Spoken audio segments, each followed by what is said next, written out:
I was walking away from my musical career completely, forever. I was thinking I'll never play this symphony again and feeling kind of sad. Having a little tiny pre-party for myself. And all of a sudden into my mind came the words, "This is only the beginning." We are so excited to welcome Jenny Oaks-Baker to the studio today. Jenny, thank you so much for spending time and being here with us. I'm excited for this conversation. Good. So first, just tell us a little bit about yourself and your background and who you are. So my name is Jenny Oaks-Baker, and I started playing the violin when I was 4 years old. And my parents saw kind of a musical gift. And so my mother spent a lot of her life, as she raised me, a lot of her time was spent helping me develop my talents. And my father was also very supportive as well. And when it came time to go to college, I've always wanted to go to Brigham Young University. When I was born, my dad was president. And so I always thought I'd go to BYU. And I always wanted to, but I felt like I really needed to receive the training that I could get at a conservatory. And so I auditioned for the Curtis Institute of Music and got in. And Curtis is one of the best music schools in the world. And so I was grateful for that opportunity. I went to Curtis. It was not easy. It was hard to be there alone in Philadelphia and live alone. But I just felt like that was what the Lord wanted me to do, so I did it. And then I went to the Juilliard School in New York City for my master's. There I met my husband at church under miraculous circumstances. We were married shortly after this, and he got a job in Washington, D.C., so we moved to D.C. after I finished my master's, and then we started having a family. I then, right after we moved to D.C., I got into the National Symphony, and I played with them for 6 years until I'd had my fourth child. And then I felt like God wanted me to leave the symphony and be home with our kids more of the time. And so I left the symphony, which was a big trial of faith because it was a really great job that I just wasn't sure I'd be able to have anything musical to fall back on. But I left the symphony, and then conductors and concert producers started calling me to come be a soloist, and that kind of started a bigger solo career at that point after leaving the symphony. And meanwhile, I'd already started making albums for Deseret Book and Shadow Mountain Records, so I kind of pursued that a little bit more. But most of that time, right after I left the symphony, I was spending practicing with my own children who were quite talented, and over the years, I started performing with them, even though I'd never envisioned performing with them. And so I was busy raising them and performing with them and helping them develop their gifts. And now we perform all over the world together, which is lovely. And I produce shows and perform all over. So, but now I'm entering almost about to be an empty nester. I have one child. We have 4 children, but 3 of them are already in college or finished with college, and my youngest is a senior in high school. So approaching that and just performing a lot and producing lots of shows. And so that's a little introduction. Wow, you in a nutshell, and how am I going to unpack all the beautiful, wonderful things just from that quick intro? Some things that are so obvious are music is a huge part of your life, a very driving force, and that faith is a huge part of your life as well. Many instances where you mentioned, I felt directed or I felt God leading me. I'm excited to dig into that a little. And then family and parents and home life and motherhood, and balancing the work you're doing inside your home and outside your home. Right. Anyway, I'm excited to jump into a lot of these themes. This is so fun. Excellent. And what a gift you've been to mankind too. I often end the show, which I'm going to today, so here's a heads up to you, with what do you want your legacy to be? And already you can see so many beautiful things, but personally, I've been to a few of your concerts, and we have a common connection with my uncle who does some music for you, Kurt Buster. And when you play, it's transformative and beautiful and brings so much of what you just said, that the beautiful feelings of Jesus Christ and of family and of love into my heart. So thank you on behalf of so many other people who could probably say it better for the work that you do and the legacy you've already left now. Oh, thank you. You're going to make me emotional. Thank you. Yes.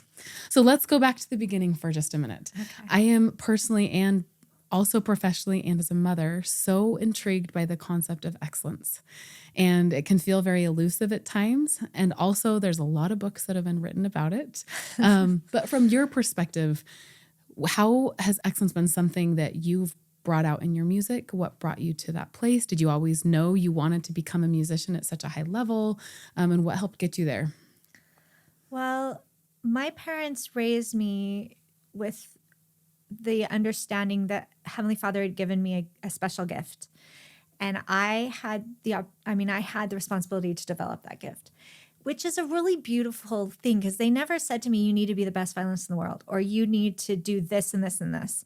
They just said, you have a gift that God has given you and you need to develop your gift. And it's a really beautiful way to raise children and to think about your life, because it's not like there was this one expectation. There was just like, you need to work hard and develop your gift and then just see what the Lord has in store for you.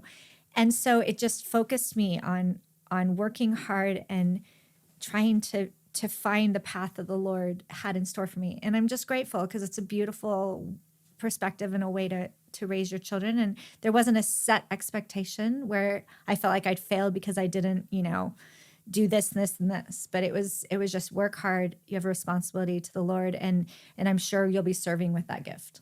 So I love that. I played basketball, a little different than violin growing Wow. up. And my coach would always say, you're responsible for the effort, not the outcome. But sometimes when you see these really high performing athletes or musicians, sometimes you see the downside of that there was a parent who was pushing the background. You have to be the best, or you have to be at Right. the top, or you have to perform best in a certain class.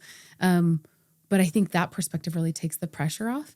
It's It's a beautiful way to do it. And because it really isn't, you need to be better than everyone else. It's, you need to reach your potential, and God has given you something special, and turn to him and he'll help you do it. And then they were super supportive.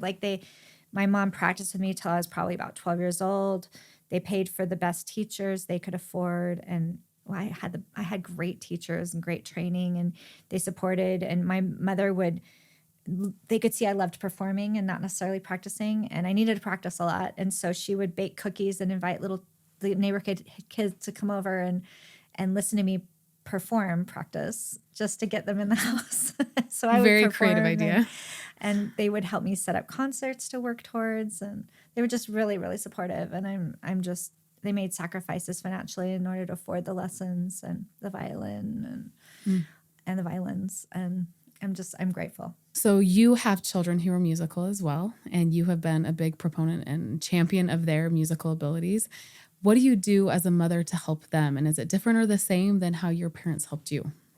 Well, I think we also, my husband and I, he's very supportive of their musical development as well. And we have raised them to understand that they also have this gift from Heavenly Father, and they have a responsibility to develop it as well.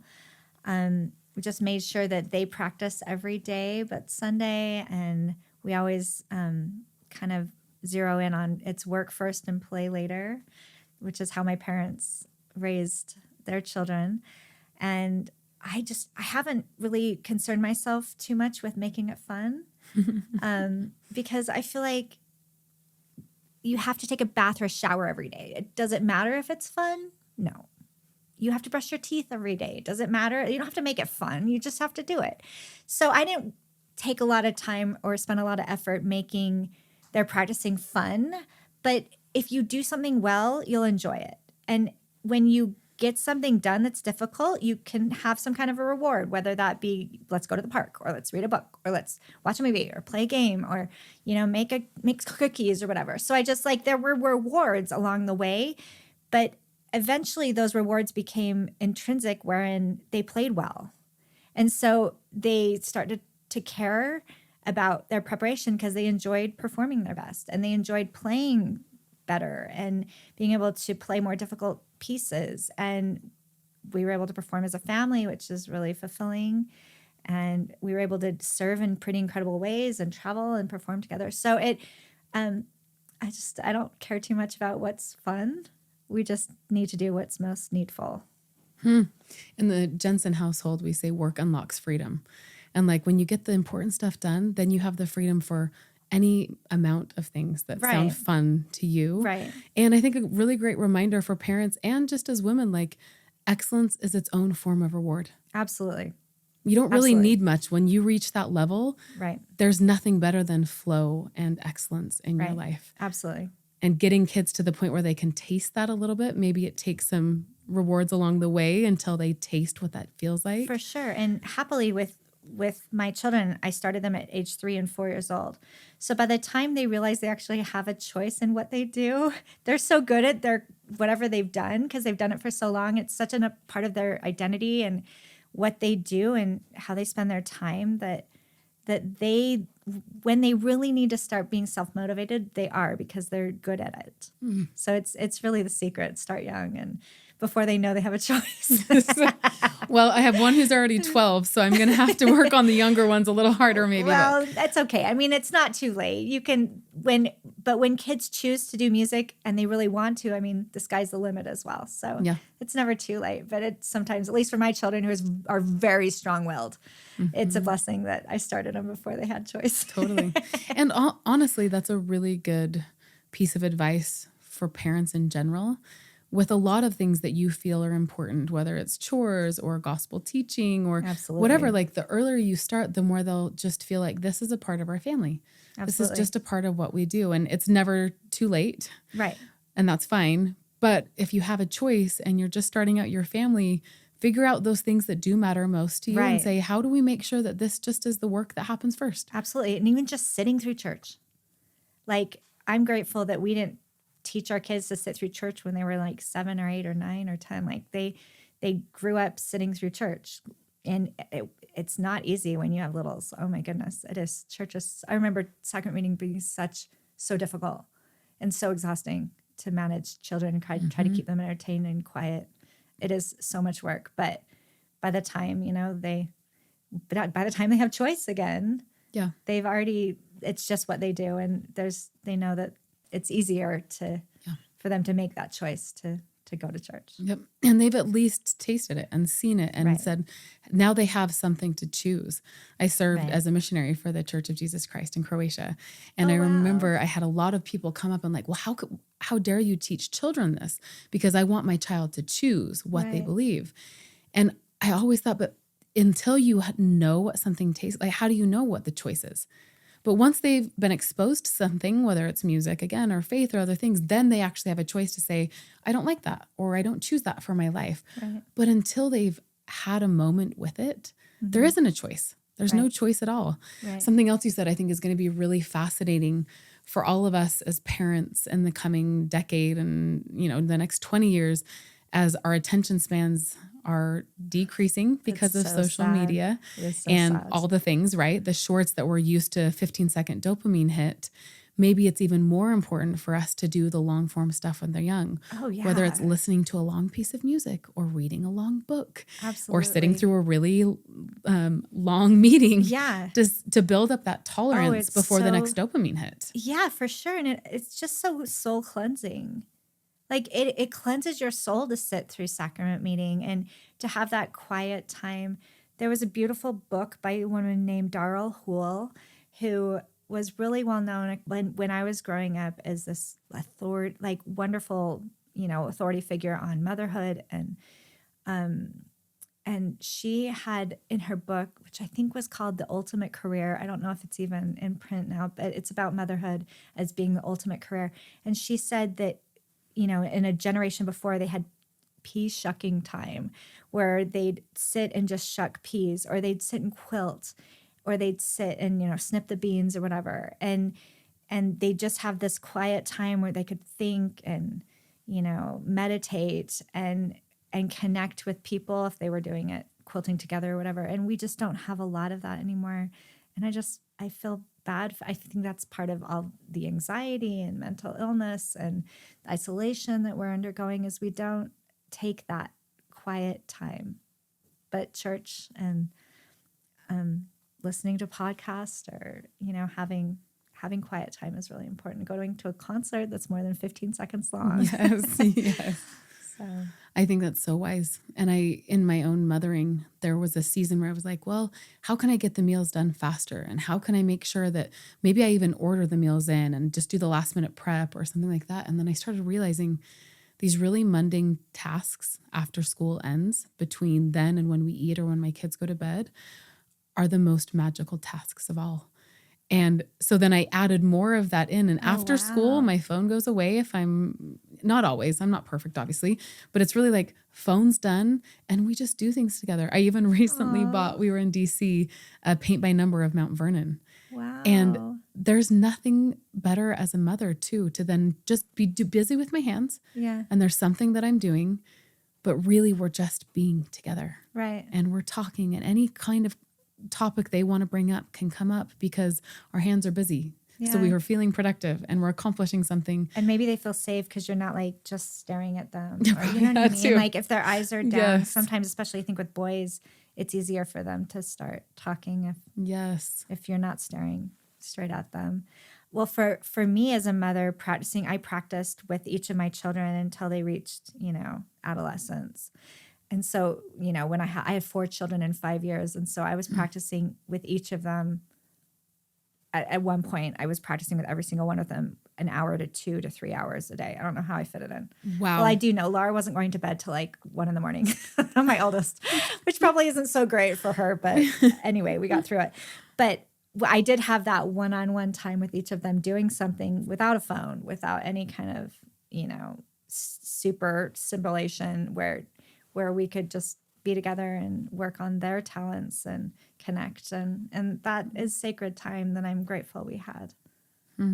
What a gift. When we talk about the impact of mothers, I think that is one of them that we really can't put a number to, is one woman who is willing to focus on one other human, one child, and just develop what's inside that child. Absolutely. That's the really sacred stuff to me. Oh, yeah. And it is so much a part of what I'm grateful to my mother for, because she had 6 children, but I'm the youngest, and I'm the youngest by 13 years. Oh, wow. And there's 22 years between me and my oldest sibling, my oldest sister. So I was almost like an only child, but just those special moments where she was practicing with me and supporting me, and they're priceless. I'm so grateful to her. Well, it's a gift that's paid off for all of us too. So we're grateful for her as you. well. Let's talk a little bit about other female role models. You mentioned that book, which was so lovely.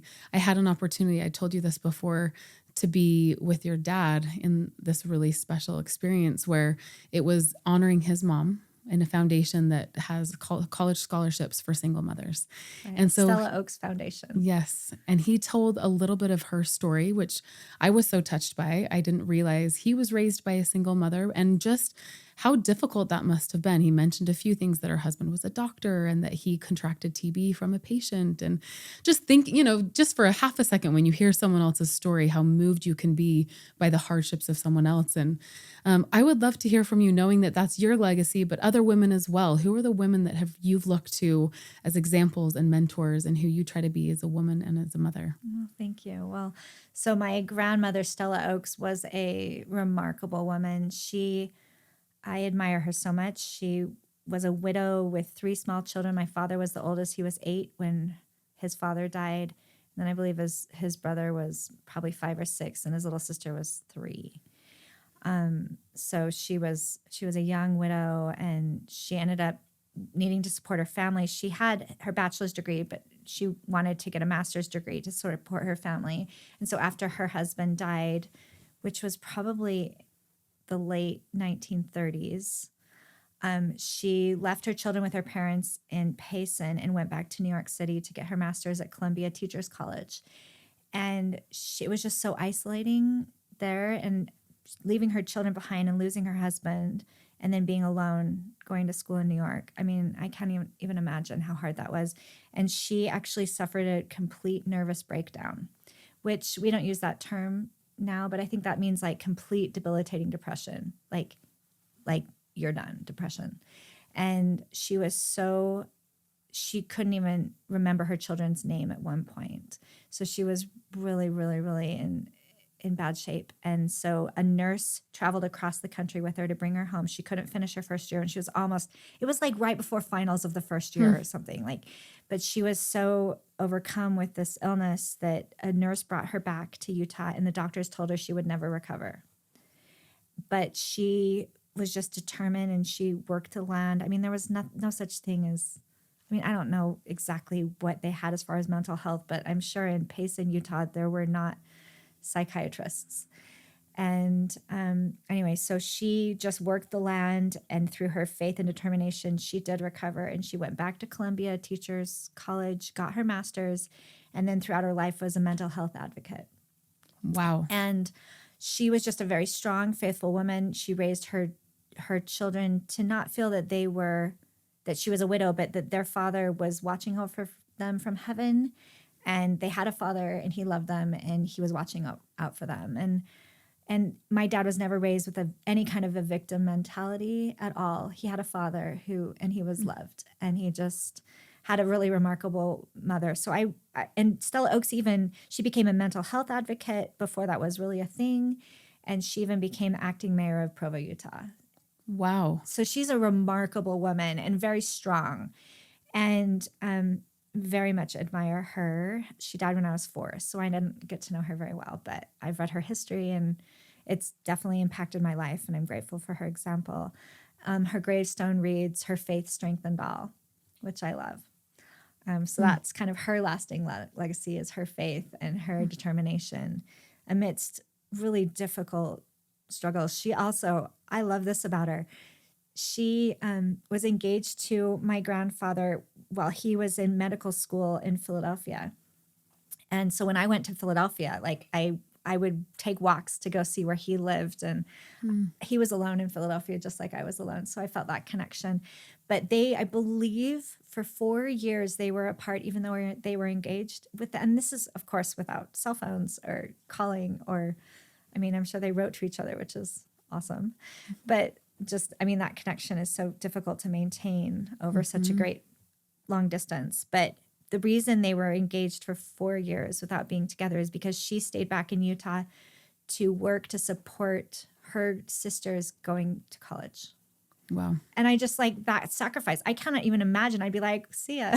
I'm going to go live with my husband in Philadelphia, and hopefully you can work at the neighborhood store, right? To put yourself through college. But she, for 4 years, supported her sisters to get through school away from her fiance. So I love that sacrifice and that determination. So she's a remarkable woman. And then my mother was a remarkable woman.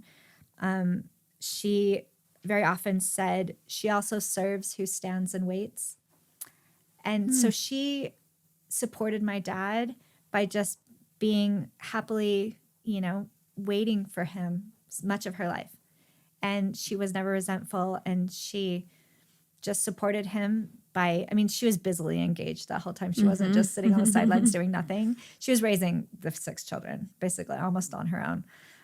With his support, but he was gone a lot of the time.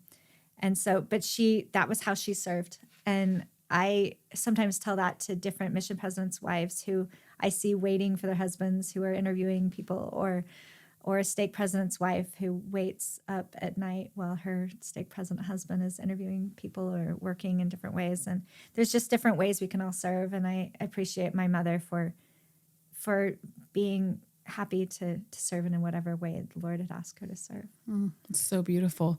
And some of that languaging there, we were both members of the same church, the Church of Jesus Christ of Latter-day Saints. And it's a lay ministry. I've explained this in a couple other podcasts. And you don't choose where you serve. It's not like I want to plant a church, and so I'm a pastor now, that's what I'm going to do. And it makes for some really interesting dynamics, because even your spouse may get asked to do something and you're not doing something at that time, but being able to support them in different arenas is such a beautiful legacy.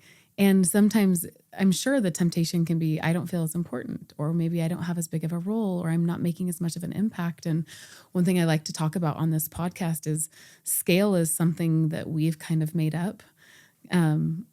Whether you're touching one or touching many, and the depth, like really we each have an opportunity to do good and do something meaningful. And if we start getting caught up in the numbers of, well, how many am I really reaching, or who's really listening to me, or how big is my platform, I think that comparison and that frustration can set in. But what a beautiful example from your mom, like realizing this is also doing good. It's Oh just yeah, in a different there's so way. much good. And I'm grateful for the ways my husband serves by supporting me. So it goes both ways with women and men.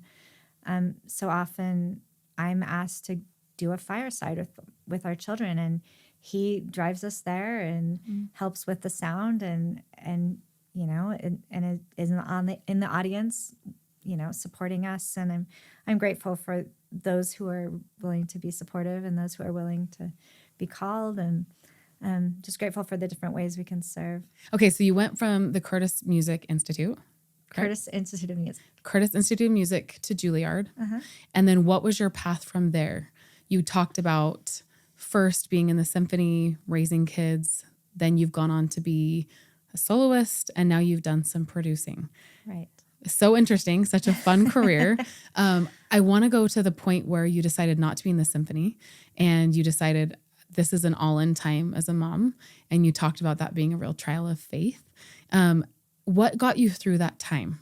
Because I think this is something I love to explore on this podcast. As women, we renegotiate our lives every 3 to 5 years. Our lives change, especially if we have kids. Or every year or two. Or every year or two. So every podcast, every guest I've had come on says the same thing. Like, I don't even think it's 3 to 5 years. Yeah. But if you're younger and you hear that, it's like, whoa, really? My life's going to change that much? But especially if family's in the picture. Oh, absolutely. It's just how it looks. They change ages and they go to college and they get married and they start having children. Yep. And it's a whole new ball game. And if they're important to you, then your life shifts with that, Absolutely. and that's pretty normal. Right. For moms who feel like this is my number one priority. So these other things are going to shift around that. Right. What have been the principles, or what's guided you in those moments when you renegotiate your life and what you're doing? And how do you have the courage to say, okay, my whole music career might not understand this move. This probably isn't the smartest career move. How do you negotiate that? But then also, how has that paid off for you? What's the result of that been? Well, for me, it's absolutely Heavenly Father and His Spirit guiding me. And how do you know that? Like, what does that look like for someone maybe who hasn't felt that before? Well, for me, like, thoughts will come to my mind, especially when I'm still. Like, I was in the National Symphony, and I got pregnant with our 4th child while I was still in the symphony. And as soon as I got pregnant with Matthew, I just started to not feel like it was where I was supposed to be with my life. And this wasn't just because, when I got into the National Symphony, I really thought I'd spent my whole career as a member of the National Symphony. It was a really great job where it's full-time pay, benefits, and prestige. We performed in the Kennedy Center. Leonard Slatkin was the conductor. I loved it. We were performing with some of the best artists in the world, and it was a great job. And I loved everyone I worked with, and I loved it. And I was planning on being there forever. But the Spirit over the course of my life, I've been able to learn to recognize the Spirit. And for me, thoughts will come into my mind, and then you can also pray about those thoughts and make sure that it's actually a thought that's from Heavenly Father and not just some random thought. And I just knew that it wasn't where I was supposed to be. I also had this really tender experience. My husband and I took one of those trips before you have your next baby. Mm-hmm. So we went to Paris for a week, and I was probably 6 months pregnant with Matthew. And we happened to be there on Bastille Day, which is sometime in the middle of July. And there was big fireworks display, and we were laying on the lawn right by the Eiffel Tower, listening to this beautiful classical music while fireworks were going off. And it was like a Mozart symphony or something. And I knew that I was going to leave the symphony by this point, but I was still feeling kind of sad inside about it. And because I really thought I was leaving behind music forever. And I'm a little melodramatic, but it really, to me, it was like I was walking away from my musical career completely forever. And I was thinking I'll never play this symphony again, and feeling kind of sad, having a little tiny pity party for myself. And all of a sudden into my mind came the words, "This is only the beginning." And I was like, oh, wow, really? but I still didn't know what it was going to be. But that was absolutely, I've seen that play out in my life. It really was only the beginning because I left the symphony and I told the personnel manager and he's like, "You're doing what?" Like nobody leaves the symphony. It's like walking away from the MBA. Like you don't leave it. You hold on as long as you can. And anyway, so I walked away, and because I walked away, I started being invited to be a soloist. I had the time to develop my kids' talents. I was able to start performing with my children and be home more, have more flexibility to be the kind of mother I wanted to be, and now I'm producing shows all over the world. So I loved the symphony job, but if I were still in the symphony, my life would be completely different, and it wouldn't be as rich and as full. And I know that this is what God wanted me to do, and so there's tremendous fulfillment and beauty in knowing you're on the path that God would have you be on. Ugh, so beautiful. Thank you for being vulnerable and sharing that with us. And I think there are so many principles in that will resonate with women who are trying to be in the right places in the right times, that there comes a point of surrender. And you said it was melodramatic, but I've had those moments in my life too, where it's like, I thought this is what I'd be doing for the rest of my life. You want me to give this up? But I think only in that moment when you are a little dramatic about it, do you lay your whole heart out. Right. And you say, okay, God, if that is what you want, if you want music no more. I mean, I think about Abraham in the Bible. The one thing he wanted was a child. And then God asked for that child. And it was like, really, I can't imagine that. I mean, that is the ultimate sacrifice, which obviously mirrors the ultimate sacrifice of God, of giving his only begotten son.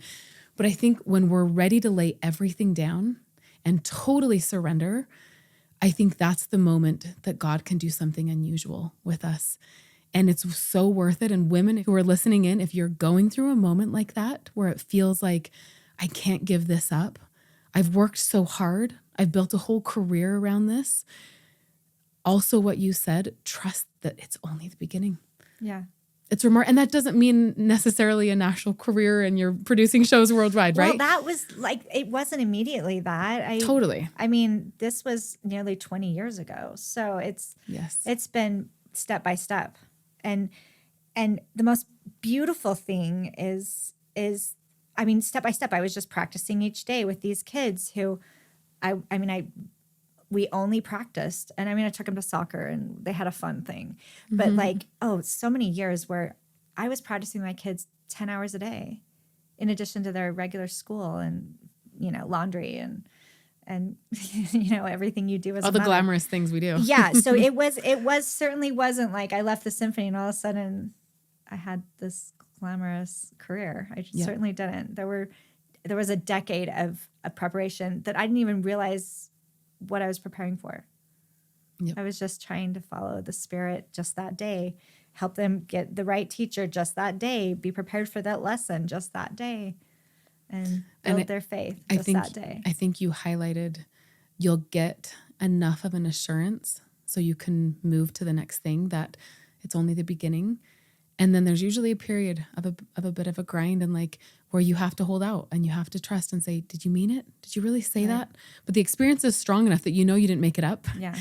But then you hold out. And again, it may not be some national scale for everyone. It may not be that you're on this worldwide performer. But that's not the point. It's that there's something that you will know you're being used in a unique way. Right. And the Lord can use you in a way where your pride's no longer a part of it. Not saying it wasn't your story, but it wasn't mine. It was definitely. Pride's always a part. It's always a part. But such a beautiful example of that surrender, and like, it's worth it, women. It's worth it. For sure. And especially when you know God's behind it. I mean, you can do anything if God's behind you. And there's nothing more fulfilling than knowing you're on the path that God has for you, no matter what that path is, but knowing that he's by your side and you're partnering with the Lord, and it's the best way to be. Amen. Couldn't agree more. I would love to turn now to what you have coming up. Okay. I'm so excited for your shows.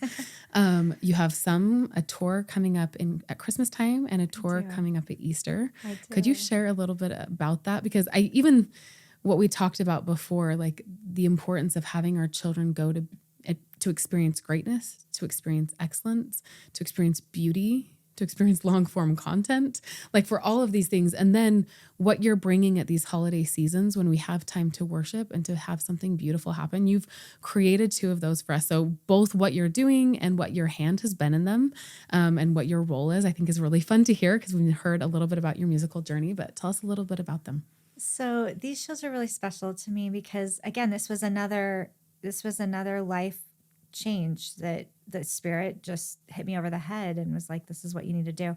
So about 3 years ago, I was still just a concert violinist that would wait for conductors and show producers to call me. And I knew that I'd been given a special gift to play sacred music that has God's spirit. I understood that, and Heavenly Father wanted me to perform music to bring people closer to Him, and I understood that. But at the same time, I was also trying to just kind of become well regarded enough that major orchestras would call me when they wanted to do a show, like the Boston Pops or whatever. And so one day I was sitting in my living room just thinking, and all of a sudden into my mind, the spirit was like, Boston Pops or, New York Film's never going to call you. And I was like, well, that's kind of rude. that's really rude. Really? How rude. And I was, and then I thought, and then all of a sudden the thought, and even if they did call, they're not going to invite you to play something that brings people closer to Christ. And I'm like, well, that's true, for sure. And I was like, well, this is kind of what I've been going towards. Like, what do I do now, right? If this thing I've been trying to climb is not what I'm supposed to climb, what do I do? And all of a sudden the spirit was like, you hire them. And I was like, whoa. Because I'd never considered that and ever. And I should have considered it. It's kind of smart. And so from that moment on, I had presented a Christmas show at Tuacahn, which is in southern Utah, near St. George, and it's a beautiful venue. I had a Christmas show, which I'd felt very inspired to present there. And all of a sudden I was like, okay, well, maybe I'll try to tour that. I started feeling like I was supposed to take that show and share it with the world. And so that year I learned how to do a 10-city tour. I started with 10 cities, which is insane. And honestly, I had no idea what I was doing. I barely produced a show, and I'd certainly never produced a tour. I didn't even know how to book a venue. I had no idea how to find insurance, which I learned had to get. I had no idea how to run a marketing anything. And I had no idea how to price tickets. I had no idea how to do anything, but I'd wake up every single morning and the spirit would be like, okay, so you need to do this and this and this. And I'd be like, okay. And then I'd figure out how to do that. And the next day I would pray for more guidance and the spirit would be like, okay, this is what you need to do today. And for almost the whole year, the spirit just told me exactly what I needed to do, which is, it had to, because I had no idea. Because I'd been trained to be a violinist, which I can do, but kind of nothing else. And so just for that whole year, and I was like, Heavenly Father, I just need help. This is so much. This is a lot. And all of a sudden I understood that He would send me help, but I had to know what it was I needed help with before He'd send me help. Because I didn't even know what I needed help with. And so eventually He just would send me, I had a stage manager and a production manager. And then eventually a year later, I got a marketing director and then I later had an artistic director. And now I have this giant team that helps me, and I still don't know what I'm doing, but at least they know what they're doing. But it was just such this beautiful step-by-step process where the Lord just every day gave me a little more inspiration on what I needed to do next. And the first tour it actually worked out. I didn't lose money, even though I totally guessed on what ticket prices should be, which is not the way you should price your tickets. I was like, well, we'll just do this. And it worked out. And then after we finished the Christmas tour, my last album with Shadow Mountain Records had been called The Redeemer.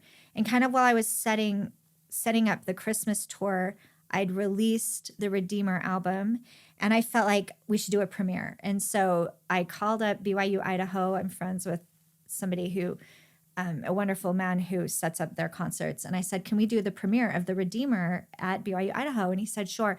And so I started getting these inspirations on what that premiere should include. And I was like, well, we should have a narrator and a script to introduce each song. So I'm not just saying, and this is my next favorite song.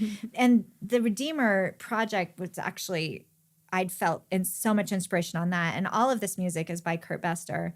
And the Redeemer project and tour, it became a tour, is such a special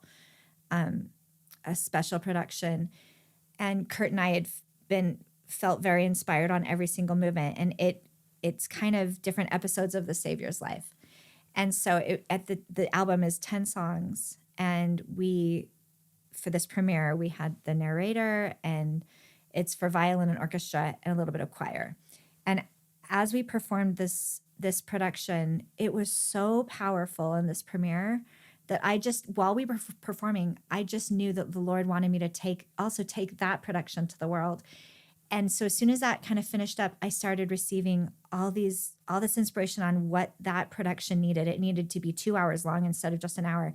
It needed to have these few additional movements. It needed to have a vocal soloist. It needed to have more cello solo. It needed to have projections behind. It needed to have a live narrator. It needed to have the audience join in at the end and sing, "I Know That My Redeemer Lives." All these different things that just daily would just come to me, where it was just built before my eyes, which was so extraordinary. I've never had any kind of experience like that, but the Redeemer is so powerful. And so after I finished the Christmas tour, I'm like, oh, and I'm supposed to take Redeemer to the world as well. Okay, so I guess I'm becoming a production company. So I figured out how to become an LLC and form a production company, and I'm now considering becoming a nonprofit, and that's a whole other thing I don't know what I'm doing on. But the Lord inspires, and you just do your best and you move forward. And so I feel like I'm again in one of these transitions, because the Lord likes us to be a little uncomfortable. He likes us to stretch. And I mean, it'd be lovely if I could just play violin the rest of my life, because I actually know how to do that. But apparently I'm supposed to do all these things I don't know how to do until he gives me more things I don't know how to do. But that's where the growth comes, and where the faith, you have to have faith to step into the unknown. And that's what keeps you going back to the Lord for help, and keeps you humble, and keeps you feeling gratitude to him for helping you with what you know you can't do on your own. And maybe he also knows you actually can do it. You just don't know you can yet. And so he's like, you think you've reached the peak, but you're just starting. Yeah. And I think maybe that's just the beginning. Took the words right out of my mouth. I was going to say it back to you. And I think that's a beautiful thing for us as women to remember. Maybe even more than him liking us being uncomfortable, he actually knows we're so capable. Well, absolutely. Well, we're his daughters. And he's got big things for all of us. And if you can surrender and sign up and say, I'm willing, even though I might look like a total fool the first time around, and we usually kind of do, and he won't, it's okay. It's not about us, and it's not about looking good, and it's not about what we appear like and how professional and perfect it is to us. He just wants to get his work done. And enough is enough. If you bring what you have, he makes it the rest. And I do think you're just beginning. It's so fun to hear you and hear the things you're doing and think, wow, I can't wait to see where you are in 20 years and the beautiful things you create with and for the Lord. I'm just going to be tired. We're all a little that sometimes too, and that's okay. Well, I'm excited for your show. You were so generous to give us a code for people listening. Yes. Joy 10. Joy 10 will get you 10% off, but get your tickets now, because some of the shows are already more than half sold out. Okay. And when this airs in November, it's going to be coming up soon. So yes, I would jump right on that when you hear this. I'm excited to bring our family to a show, maybe both of them actually, because they're at 2 different times, and just be able to have those moments we talked about on this podcast of being with my family and thinking about the things that matter most. So thanks for creating a place for that for us. Thank you. Okay. I'd love to end by asking what you hope your legacy is. President Russell M. Nelson is the president of the Church of Jesus Christ of Latter-day Saints, and I know he's a prophet. And he gave a talk that was so impactful about the power of women. And one of the phrases in his talk was, we need women who know how to make important things happen by their faith. And I love that phrase. And I am always trying to make important things happen by my faith. So I've told my children, I want them to put that on my gravestone, or something that's a little more melodious. It's not as melodious as I'd like on my gravestone, but as I said, my grandmother's, her faith strengthened all. That's beautiful. So she made important things happen by her faith. And that's my answer to that question. Thank you. What a gift. What a gift. Well, thank you for being on. I could talk to you for like 100 more hours. You too. So many great things here that you taught us and helped us remember. So thank you for taking your time to be with us today. Thank you.